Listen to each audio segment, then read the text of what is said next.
નમસ્કાર, આપ જોઈ રહ્યા છો સ્પાર્ક ટુડે ન્યૂઝ। નવલી નવરાત્રિની દેશભરમાં શ્રદ્ધાભેર ઉજવણી થઈ રહી છે, ત્યારે દાહોદ જિલ્લાના દેવગઢ બારિયા નગરમાં જય માતાજી ગરબા મંડળ દ્વારા નવરાત્રિની બારિયા ખાતે ભવ્ય ઉજવણી થઈ રહી છે। ત્યારે બારિયા સર્કલ ખાતે નવરાત્રિના ચોથા દિવસે ગુજરાત ગ્રુપ ગરબા કોમ્પિટિશનનું આયોજન કરવામાં આવ્યું હતું, જેમાં ગુજરાતભરથી 10 ઉપરાંત ગ્રુપે આ સ્પર્ધામાં ભાગ લીધો હતો, જેમાં આયોજક મંડળ દ્વારા સુંદર આયોજન કરવામાં આવ્યું હતું। અલગ અલગ ગ્રુપ દ્વારા પોતાની પ્રસ્તુતિ પ્રોપ સાથે ગરબા ઘૂમી માના ચોકમાં રમઝટ બોલાવી હતી।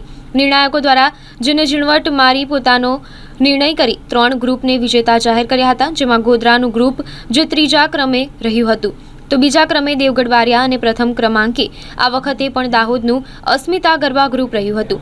અસ્મિતા ગ્રુપ દ્વારા પોતાની સુંદર પ્રસ્તુતિ આપી હતી, તેમજ અલગ અલગ જનજાગૃતિના મેસેજ સાથે તેઓએ માતાજીની ભક્તિ આરાધના કરી હતી અને ભવિષ્યમાં પણ આવું આયોજન કરતા રહો તેવી શુભેચ્છા પાઠવી હતી। જય માતાજી મિત્ર મંડળ દ્વારા દર વર્ષની જેમ આ વખતે પણ ગ્રુપ કોમ્પિટિશનનું આયોજન કરવામાં આવ્યું હતું અને ખૂબ જ મજા આવી અમને। દર વર્ષની જેમ આ વખતે પણ આયોજન ખૂબ જ સારું થયું છે અને અહીંયાનું આયોજન તથા અહીંયાના મિત્ર મંડળને જોઈને અમને તેમજ સિંગિંગને જોઈને પણ અમને ખૂબ જ મજા આવે છે રમવાની અને અમારું આખું ગ્રુપ અહીંયા દર વર્ષે કોમ્પિટિશનમાં પાર્ટિસિપેટ કરે છે અને અમને ખૂબ મજા આવે છે। Thank you. દેવગઢ બારિયા જય માતાજી ગરબા મંડળ 9 દિવસ 9 થીમ આધારિત ગરબાનું આયોજન કર્યું હતું, જેમાં આજ રોજ ગ્રુપ ગરબા કોમ્પિટિશન રાખી હતી।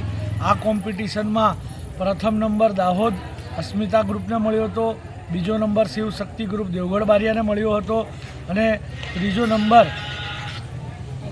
એક્સ્ટ્રા ઓર્ડિનરી ગ્રુપ ગોધરાને મળ્યો હતો। આમ દેવગઢ બારિયામાં સમગ્ર ગુજરાતના તમામ ગ્રુપોએ ભાગ લઈ અને એક નવો માહોલ, નવી ઉર્જા સાથે ગ્રુપ ગરબા કોમ્પિટિશન યોજાઈ હતી। નવરાત્રિ 2024 નિમિત્તે દેવગઢ બારિયા ખાતે ગરબા કોમ્પિટિશનનું એક આયોજન કરવામાં આવ્યું હતું। ગુજરાત લેવલ ઉપર આ એક આયોજન કરવામાં આવ્યું, જેમાં અસ્મિતા ગ્રુપ એટલે અમારો ગ્રુપ દાહોદનું પ્રથમ ક્રમાંકે આવ્યું છે અને રિયલમાં દેવગઢ બારિયાની અંદર સિરિયસલી કહું છું ખૂબ જ મજા આવી।